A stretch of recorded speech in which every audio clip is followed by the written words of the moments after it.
Alrighty, well, I played a game before this, and it didn't record. So I'm at 1808 ELO, which is my peak, and this is day number 58 on the road to 2000 ELO Rapid Series. So it's my second game of the day. It's my first time playing two Rapid games in one day in a long time. Let's see how this goes. I'm playing against somebody from the UK, 1789 rated player, and we're playing exactly the same opening. Okay, the Italian. I did this last game. I'll do it again. We're gonna go into the fried liver. If they play knight g5. It's fun. It's a fun line. I don't remember it super well, but I think it's d5. After pawn takes, he played knight a5. And depending on what they do, they usually play bishop b5 check, play c6, they take with the pawn, take with the pawn, and yeah, you just get a game of chess where I think you're supposed to sacrifice here. This is always tricky to me, but I think I'm supposed to sacrifice here. So takes, queen takes, bishop here, queen takes, king takes. No, that looks bad. We're gonna just play bishop e7. Yeah, I don't know this. I don't know this line. I don't know why I'm playing it. It's kind of funny. But yeah, let's see what happens. Okay. So we're gonna probably play here now. Would assume. I wonder if I can play this. Knight takes, knight takes. Seems like fun. This is a fun to play new things. Okay, this knight is in trouble. Let me start by playing c. I can't play c5 right now. So we'll start by just getting our pieces ready and developed and all. Maybe bishop c5 here. Or bishop d6 seems like it makes sense. Just keeping our pieces safe. Preparing a castle. Hopefully not hanging anything. And the knight here is a move, I guess. We are down a pawn. The compensation is a lot of development early on, although this knight's looking very weird here. I wonder if they can trap it. I wonder. Okay, well, I'll take. And I'll castle. And, is this a trapped knight? I guess I have this. It's a nice little getaway. Can I play this now? And then queen here is my idea. Okay, I guess it's not my idea anymore. We'll play... Bishop c8 feels like it's counterintuitive. I wonder if I can try to target this in any way. Let's try to go for something like... This is fun. This is fun. I don't know how to play this opening. Queen f6. Queen f6. Queen h6. e4. It gets blocked the second I play this, but at least you have long diagonals there. And it gets my rooks in the game, which I like. Also, no more traps, because I can go back. It's nice. Play king f6. Just try not to hang anything tactically as well. I feel like that's easier said than done. Okay, wait, is there a way...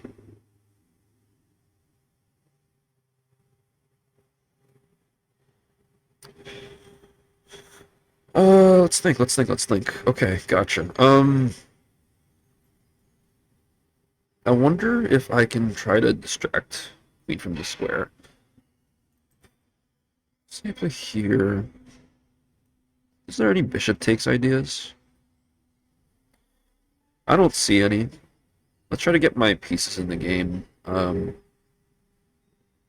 We'll go knight c6. I feel like my knight has been offside for a little bit.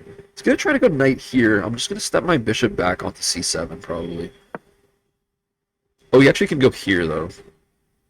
Didn't think about that. Yeah. Okay. Yeah, this is not going well for me right now. I shouldn't play this stuff where I don't know the theory, but it's too fun. It's too fun not to do. Play knight here.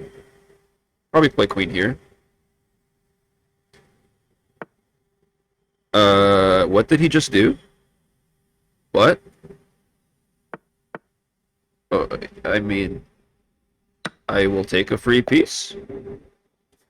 Okay, you know what we're gonna do? We're gonna analyze the game I played before this as well, so you guys can see both games I played today, even though I don't have the recording of me actually playing the first game. It'll be interesting. So let's take a look, and we are at 1816 elo, by the way. I'm taking it. Let's go. Okay, so let's go over this game first that we just played, even though it was quick. E4, E5, knight F3, knight C6, bishop C4, and instead of going for a standard Italian main line, I played knight F6 here, which opens up the possibility of the fried liver attack with knight G5. And this is typically not something you want to really explore or adventure down at a lower rating range. It's something that you've probably definitely seen in your chess lifetime, no matter what rating you are. Very common idea early on, around 1000 elo, to go for these early sort of attacks on the king, especially on the f7 pawn with the knight and the bishop.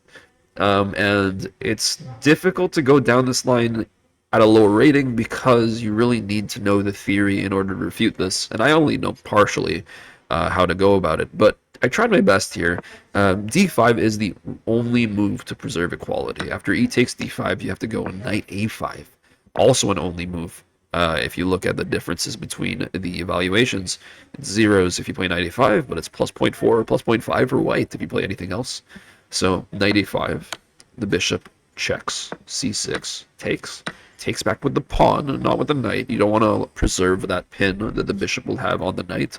And this also forces your opponent to do something about the fact that their bishop is under attack. They play queen f3, which is a nice move, and here my knowledge of theory ended. Apparently I'm supposed to just play bishop e7 or rook b8, both of which seem to hang another pawn. Also, c takes b5 is a move, and this is funny to me because you go down a full-on exchange, but it's a very practical way to play. You're down 3 points of material, but the queen's not doing anything at all. You have all the initiative. Your pieces are going to be fully developed very soon. You're almost going to castle, so you just play normally. If they take this pawn, they're actually just straight up worse. Knight c6, and if you look carefully, the queen has no squares among the a file, which is really cool, actually. And so the queen has to go where? E3. Queen e3. And then you just play knight d4. You just keep hunting the queen, improving your position. And yeah, wow. That's actually so sick. Okay. Anyways, that's not what happened. So I decided to protect the pawn.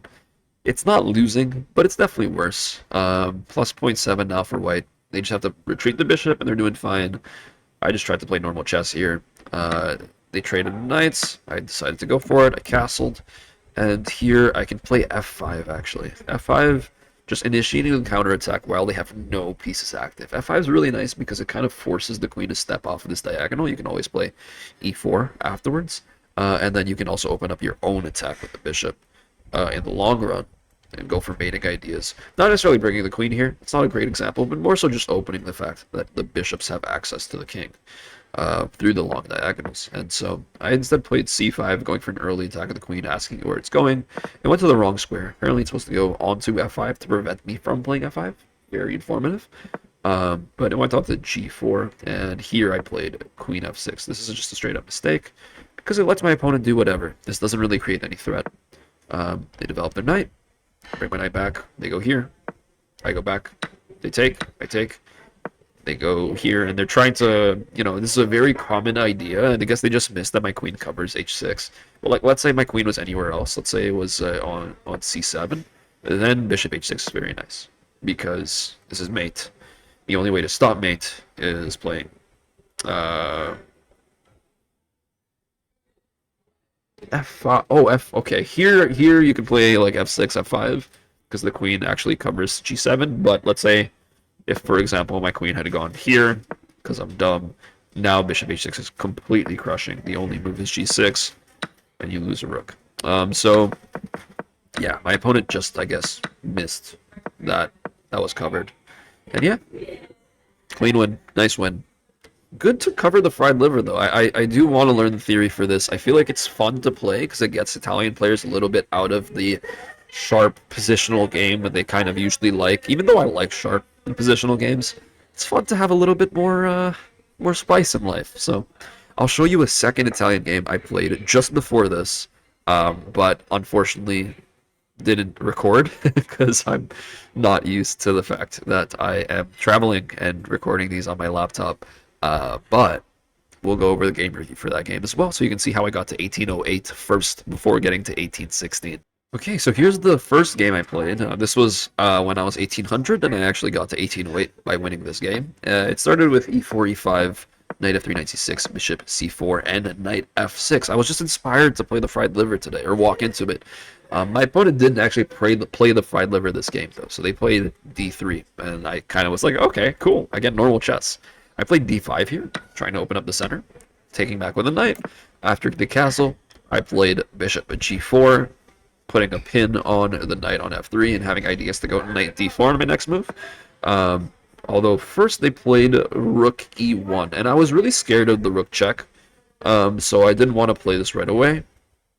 Because, yeah, I mean, rook check is deadly. I mean, you can only block. Well, you can block with your pieces, but then you just sacrifice this knight as well.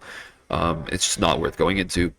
And I went about defending the pawn the wrong way. I'm supposed to go queen d6, or even bishop e7, apparently.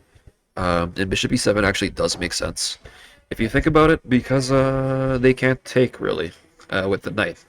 They hang a queen. But here I played f6. And f6 is a huge mistake, apparently, because you can actually play knight takes e5 here. If you just mindlessly take a free queen, well, guess what? Knight takes c6, discovered check comes in, and you're losing your queen, and you're losing your bishop, and you're losing your knight, and it's not good. So, they didn't see it though, and they instead played c3. What they saw was me trying to go knight d4. And I didn't realize f6 was a mistake until after analyzing the game, by the way. So here I go knight a5, attacking the bishop. Queen a4 check's apparently really good. I just thought I'd go back, and I was fine. But apparently this is all bad because... Oh, wow, I played like trash. Although that's a little hard to see. A little bit. It's not that hard to see. Anyways, they instead played bishop check here. And now I'm fine. Because now well, actually, wait, hold on. Let me see something. If queen check here, why can't I just go c6? Oh, it's still bishop takes, because I have to take back with the queen. Gotcha, okay. Okay, I see. Makes sense. Anyways, so they missed it, and we're fine here. Although I say that we were fine, and what I didn't realize is that after playing c6, I'm actually taking away the only square for my knight. My knight has no other squares. And I got my knight trapped. That's how you get your knight trapped. I played this move in about 20-something seconds, and I didn't really think about my knight. And while recording this, I actually told myself right after playing queen b6, uh-oh, my knight's not going anywhere. And my opponent realized it pretty quickly as well, 20 seconds. Played b4, and we got into a little conundrum of what should I sacrifice. I decided to sacrifice the knight that was on d5. I thought that'd give me the most practical compensation, because after the pawn takes back, you take back with the bishop, not the queen. The idea is that you're hitting the rook. The idea is that you're pinning the knight to the queen, and my main idea was playing queen b4. So, after, they block with the bishop, I actually take the knight right away, and then play queen d4. This doesn't work for, okay, more than one reason. One of the reasons why this doesn't work is because after knight takes, knight blocks, bishop takes, they can play rook e4. That is the one reason why this doesn't work. Rook e4 is very nice. I didn't see it, and yeah, I mean, I'm just down a piece. I'm just down a piece after this, because, like, let's say I try to go queen c5, for example. Well, then rook c1 comes in. And what can I do? Yeah, there's still practical fighting. No, there's no fighting chances. So yeah, very, very cool stuff. My opponent missed it, and after bishop takes, they played bishop takes back. Thought they were just down a piece, and so here, I mean, it's smooth sailing. Down a piece, win the pawn, stay away from checks, and keep the knight on the board. Knight's hanging right now because of the pin on the b6 pawn, so you just defend it. Offer to trade rooks. It was really elementary, nothing too crazy here. Double up the rooks, keep winning pawns, and saw the fork, play the fork. Here I lose my rook, but I get it back with I get the bishop back with the knight, and I mean I'm just up 7 points of material, and yeah, clean win. Well, not clean. Clean is not the right word to use. It was a very messy win. I clearly did not play it incredibly, but I'm having fun switching out of the regular standard Yoko piano Italian stuff. If you guys want to see any more types of openings against the Italian or against any opening, if you have recommendations, advice on things I should play, I'm happy to learn. So let me know. I don't mind losing games here and there, trying something new. I feel like that's part of learning. So yeah, with that being said, thanks for watching. If you haven't already liked, subscribed, please consider doing that. When we hit 500 subscribers, I will be releasing a video detailing how exactly I've worked and studied in order to get to 1800 ELO. So, you know, it's been a really rapid rise for me. I've been able to gain more than 200 rating points in about 2 months' time or even less. And I'm happy to share that with y'all. But I do need a little bit of help promoting my channel. So, you know, two-way street. And with that being said, thanks for watching. I'll see you in tomorrow's video. And I hope you have a wonderful day. Take care. Goodbye.